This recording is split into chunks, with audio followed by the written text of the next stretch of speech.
अवधूत चिंतन श्री गुरुदेव दत्त श्री स्वामी समर्थ महाराज की जय. ओम गणपते नमः. हर हर महादेव. नमस्कार मैत्रिणींनो, बघा उद्या विनायक चतुर्थी आणि ह्या दिवशी आलेला आहे गुरुपुष्यामृत योग आणि त्यामुळे हा दिवस खास ठरतोय. मग या दिवसाचा लाभ आपण कसा बरं करून घेऊ शकतो, चला बघूया. अधिक मास संपला आणि अधिक मास झाल्यानंतर लगेचच 18 जून 2026 रोजी गुरुवारी सर्व कार्यसिद्धीकारक असा योग आहे. कुठलंही नवीन कार्य सुरू करण्यासाठी, नवीन साधना सुरू करण्यासाठी, लक्ष्मी प्राप्तीसाठी, सोने खरेदी, जागा खरेदी, वाहन खरेदी, जागेचे बुकिंग करण्याकरता गुरुपुष्यामृत योग अत्यंत भाग्यकारक मानला जातो. आपल्या घरात माता लक्ष्मी स्थिर होण्यासाठी गुरुपुष्यामृत योगावरती मंत्र, पूजा, साधना तसेच काही लक्ष्मीकारक उपाय आपण अवश्य करावे. गुरुपुष्यामृत 18 तारखेला सकाळी 6:04 सुरू होणार आणि 11:32 असणार आहे. आता हे जे गुरुपुष्यामृत आहे ते कुठल्याही नवीन काम सुरू करण्यासाठी, त्याचबरोबर नवीन खरेदी करण्यासाठी, कुठल्याही शुभ कार्यासाठी शुभ मानले गेलेले आहे. फक्त लग्न या मुहूर्तावर करत नाही, बाकी सगळी कार्य मुहूर्तावर करणे अत्यंत शुभ मानलं जातं. कारण मुळातच पुष्य नक्षत्र म्हणजे पोषण करणारे, ऊर्जा देणारे नक्षत्र आणि ते जेव्हा गुरुवारी येतात तेव्हा गुरुपुष्यामृत योग येत असतो. आता गुरुपुष्यामृत म्हणजे काय, तर गुरुवारी ज्या वेळेला पुष्य नक्षत्र येतं त्यावेळेला हा गुरुपुष्यामृत योग तयार होतो. सर्व नक्षत्रामध्ये पुष्य नक्षत्र सर्वश्रेष्ठ मानलं जातं. या नक्षत्रावरती माता लक्ष्मीचा जन्म झाला होता. पुष्य नक्षत्राचा स्वामी आहे गुरु आणि म्हणूनच या दिवशी गुरुची साधना करणे हा सर्व कार्य सिद्धिकारक असा योग तयार होतो. त्यावरती माता लक्ष्मीची जर आपण सेवा केली, माता लक्ष्मी आपल्या घरामध्ये कायमस्वरूपी निवासस्थान करते. जो यंदा 18 तारखेला विनायक चतुर्दशीच्या दिवशी आलेला आहे. मुख्य म्हणजे गुरुपुष्यामृत योगावरती महालक्ष्मी नारायणाची पूजा केली जाते. आपल्या आर्थिक समस्या दूर व्हाव्यात, त्याचबरोबर गणपती बाप्पाची सुद्धा पूजा करायची आहे. गणपती बाप्पाला सुद्धा लाल फूल, दुर्वा अर्पण करायचा आहे आणि गोडाचा नैवेद्य दाखवायचा आहे. आता या दिवशी तुम्हाला सोने खरेदी करायचे असेल तर हा अत्यंत उत्तम दिवस आहे, म्हणजे आपल्याकडे बरकत होते अशी मान्यता आहे. आता या योगा किती सुंदर जुळ आलाय बघा बरं का. गुरुपुष्यामृत योगावर तुम्ही नवीन गुंतवणूक करू शकता, नवीन व्यवसायाची सुरुवात करू शकता, कुठल्याही नवीन कार्याची सुरुवात, नवीन खरेदी सगळं करू शकता. आणि कुठलीही नवीन गोष्ट करताना आपण सगळ्यात आधी आपल्या गणपती बाप्पाचं स्मरण करतो. बरोबर, गणपती बाप्पाच्या स्मरणाशिवाय, गणपती बाप्पाच्या पूजाशिवाय कुठलीही नवीन गोष्ट आपल्याकडे घडत नाही. आता इतकं सुंदर दिवस आहे की गुरुपुष्यामृत योग आणि विनायक चतुर्थीचा दिवस एकत्र झालेला आहे. त्यामुळे तुम्हाला संकल्पनाची सुरुवात करायची असेल तर हा दिवस वाया जाऊ देऊ नका. या दिवसाचा लाभ नक्कीच घ्या. आता या गुरुपुष्यामृत योगावर खरं तर मौल्यवान वस्तूची खरेदी करणं शुभ मानलं जातं, त्यामुळे बरकत होते. पण या सोन्या चांदीचे भाव किती गगनाला टेकलेत. मग काय करायचं, आपण काय घेऊ शकतो की जेणेकरून आपल्याकडे धनवृद्धी होईल. तर त्यासाठी तुम्ही ब्रेसलेट घेऊ शकता, जसं पॅरासाईडचं ब्रेसलेट आहे किंवा धनवृद्धी ब्रेसलेट आहे. हे ब्रेसलेट नक्कीच तुमच्या बजेटमध्ये येतात. पण या ब्रेसलेटला तुम्ही खरेदी करून हातात घालू शकता, हातामध्ये, जेणेकरून तुमच्याकडे पैसा आकर्षित होईल. ती ऊर्जा, पैसा खेचणारी ऊर्जा तसेच चांगले सकारात्मक विचार तुमच्या मनात यायला सुरुवात होईल. तसेच लक्ष्मी प्राप्तीसाठी सुद्धा या दिवशी विशेष असा उपाय केला जातो. जर हा उपाय शिवपुराणामध्ये सांगितलेला आहे तर शिवलिंगावरती तुम्हाला एक कमळाचे फूल अर्पण करायचे आहे. जर तुम्हाला कमळाचे फूल नाही मिळाले तर एका तांब्या भरून कलशामध्ये पाणी घ्या, त्यामध्ये एक कमलगड्डा टाकून ते तुम्ही शिवलिंगावरती अवश्य अर्पण करावे. असं म्हणतात की भगवान शिवाच्या चरणावरती माता ख्याती राहते आणि ख्यातीची सेवा केली तर माता लक्ष्मी नारायणाबरोबर आपल्या घरामध्ये निवास करते असे म्हटले जाते. म्हणून गुरुपुष्यामृत योगावरती कमळाचे फूल किंवा कमलगड्डा भगवान शिवशंकरांच्या शिवलिंगावरती अवश्य अर्पण करावा. तसेच तुम्ही अथर्वशीर्षाचे पठण करू शकता, दत्त बावन्नी वाचू शकता, त्याचबरोबर गणपती बाप्पाचा स्तोत्र, विष्णू सहस्रनाम अशा स्तोत्राचं पठण करू शकतात. इच्छा पूर्ण होण्यासाठी श्री स्वामी चरित्र सारामृत असे वाचन सेवेचे फळ लवकर मिळेल. कारण या शुभ दिवशी तुम्ही जप, तप, दान, व्रत, पारायण यासारख्या गोष्टी पुण्याची कमाई करू शकतात. त्याचबरोबर मनशांतीसुद्धा मिळू शकतात. नवीन कोर्सला ॲडमिशन घ्यायचं असेल, नवीन कौशल्य शिकायला सुरुवात करायची असेल, नवीन अभ्यासक्रमाची सुरुवात करायची असेल, तर या सगळ्यासाठी हा दिवस उत्तम मानला जातो. आणि विनायक चतुर्थी या दिवशी आपल्यामुळे गणपती बाप्पाचं स्मरण करून बिंदास सुरू करा. कुठलंही कार्य त्यामध्ये यश मिळणार हे नक्की. या दिवशी गुरुमंत्राचा जप करणे, दत्तात्रेयांची उपासना करणे, त्याचबरोबर गुरुकृपा व्हावी यासाठी स्वामी समर्थाचा जप करणे असे उपाय केले जातात. यापैकी कुठलाही एक उपाय जर तुम्ही केला तर या दिवसाचा लाभ तुम्हाला मिळणार. या दिवशी दान कोणत्या गोष्टीचं करावं? हरभरा डाळ, हळद किंवा पिवळे वस्त्र, केळी, गूळ, पिवळी फुलं, धार्मिक ग्रंथ या गोष्टीचं दान करणे पुण्यदायी मानलं जातं.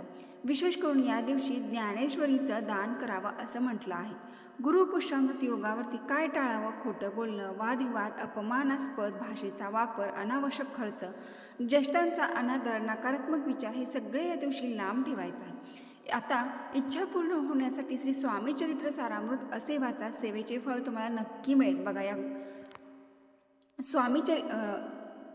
गुरु पुष्यामृत योगावरती तुम्ही जर असं स्वामी चरित्र सारामृत एका दिवसाचं पठण केलं तर नक्की तुम्हाला त्या सेवेचं फळ मिळेल.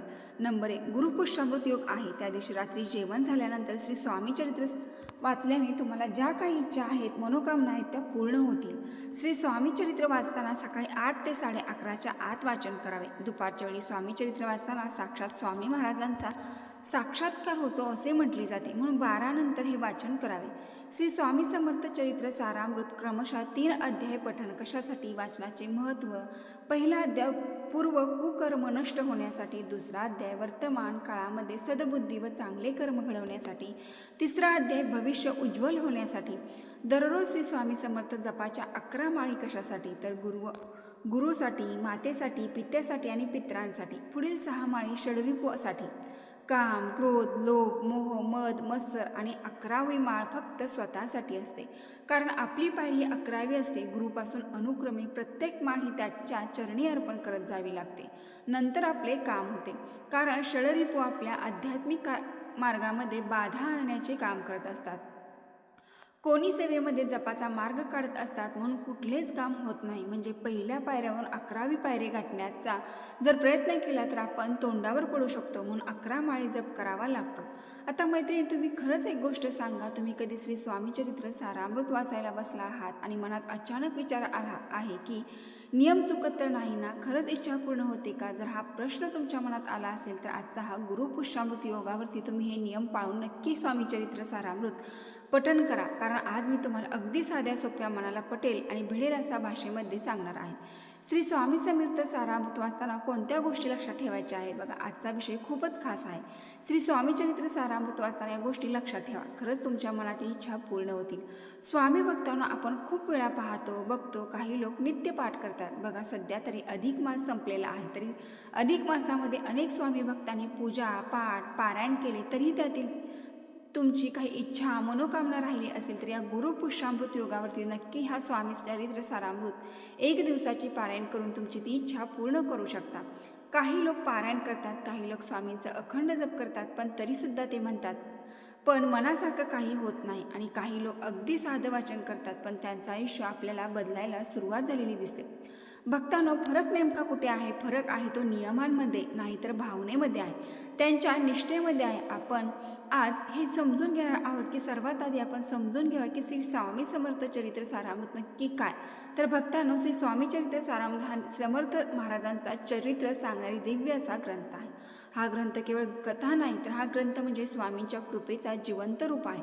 अनेक वेळा भक्त म्हणतात आणि सेवा मार्गातही हेच सांगितलं जातं की या ग्रंथाच्या नित्यवाचनाने आयुष्य, आरोग्य, संतती, संपत्ती सर्व काही मिळते आणि त्या मनुष्याची संकटातून सुटका होते. म्हणूनच गुरुमाऊली परमपूज्य अण्णासाहेब मोरे यांच्या दिंडोरी प्रणीत सेवा मार्गात या ग्रंथाचे नित्यवाचन केलं जातं. कारण स्वामी समर्थ हे केवळ देव नाही, तर ते आपल्या आई वडील आहेत, ते आपले गुरु आहेत आणि तेच आपले रक्षण करते आहेत. आणि त्यातल्या त्यात आता सध्या उद्या गुरुपुष्यामृत योग आहे, तर या योगावरती तुम्ही नक्की हे सेवा करू शकता. आणि जेव्हा आपण त्यांच्या चरित्राचे वाचन करतो तेव्हा आपल्या मनाला अंधार हळूहळू कमी होतो आणि आयुष्यात प्रकाश यायला सुरुवात होतोय. आत्ता आपण जाणून घेऊया की मुख्य मुद्द्यावर येऊया. श्री स्वामी चरित्र सारामृत वाचताना कोणते नियम पाळले गेले पाहिजेत? हे नियम मी तुम्हाला खूपच सोप्या भाषेत सांगते. जेणेकरून तुम्ही लगेच आजपासून वाचनाही सुरुवात करू शकता आणि हे नियम नित्य पाळू शकता. सेवा करताना आपल्याला सांगितले जाते की नित्य 3 अध्याय वाचन करायचे आहेत. भक्तांनो, सेवा मार्गात सांगितलं जातं की रोज क्रमशः 3 अध्याय वाचायचे. म्हणजे आज जे अध्याय वाचले उद्या त्यानंतरचे असा क्रम ठेवायचा. आणि विशेष सांगितलं जाते की हे वाचन करायला सुरुवात गुरुवारपासून करावी. गुरुवार हा गुरूंचा दिवस आहे. श्री स्वामी समर्थ हे देखील गुरु रूपातच आहेत. आणि त्यातल्या त्यात बघा, गुरुवारी गुरुपुष्यामृत योग आलेला आहे. तर त्या दिवशी तुम्ही अखंड 21 अध्यायाचं पठण करू शकता किंवा त्यापासून तुम्ही 21, 108, 51 पारायण करू शकता. रोज 3 अध्याय वाचायचं असंही करू शकता. आता पहिला नियम आहे भक्तांनो, वाचन सुरू करताना एक छोटासा संकल्प घ्या. संकल्प खूप मोठा नसावा असं काही नाही. फक्त मनात इतकं बोला की श्री स्वामी समर्थ, मी हे वाचन श्रद्धेने सुरू करते. माझ्यावर कृपा करा, माझं मन शुद्ध करा आणि मला योग्य तो मार्ग दाखवा. एवढं संकल्पना पुरेसा आहे. संकल्पयुक्त पारायण म्हणजे काय? वाचन केवळ सवयीन नको, वाचन हे संकल्पने करा. संकल्प म्हणजे मन एकाग्र करून ठेवणे. उदाहरणार्थ, स्वामी माझ्या घरात सतत त्रास आहे, मी हे वाचन 11 दिवस नित्य करेल. किंवा स्वामी माझ्या मुलाचं शिक्षण अडकलं आहे, मी हे वाचन 21 दिवस श्रद्धेने करेल. पण भक्तांनो, संकल्प घेतला की तो पूर्ण करा, मध्ये सोडू नका. कारण स्वामी समर्थ हे आपल्या भक्तांची परीक्षा घेतात आणि हे जे भक्त टिकतात त्यांना स्वामी भरभरून देतात. आणि भक्तांनो, अनेक भक्तांचे असे अनुभव मी ऐकले आहेत की काही भक्त म्हणतात हे वाचन सुरू केलं आणि घरातील भांडण आपोआप कमी झालं. काही म्हणतात माझी नोकरी गेली होती, मी वाचन जेव्हा सुरू केलं तेव्हा मला नोकरी मिळाली. काही लोक म्हणतात की लग्न जमत नव्हतं, स्वामींच्या चरणी इच्छा ठेवली की काय ती इच्छा पूर्ण झाली, योग्य स्थळी यायला सुरुवात झाली. काही लोक म्हणतात की दारिद्र्याचा काळ होता, कर्ज वाटलं होतं, पण वाचन सुरू केलं तेव्हापासून हळूहळू मार्ग निघत गेला. भक्तांनो, हे चमत्कार नाही तर ही स्वामींची कृपा आहे. पण ही कृपा मिळते जेव्हा नित्य आणि निष्ठा ठेवल्या जातात. आपल्याला विश्वास असावा लागतो. आता दुसरा नियम म्हटलं तर 11 माळीच्या वाचनापूर्वी किंवा वाचनानंतर करावा.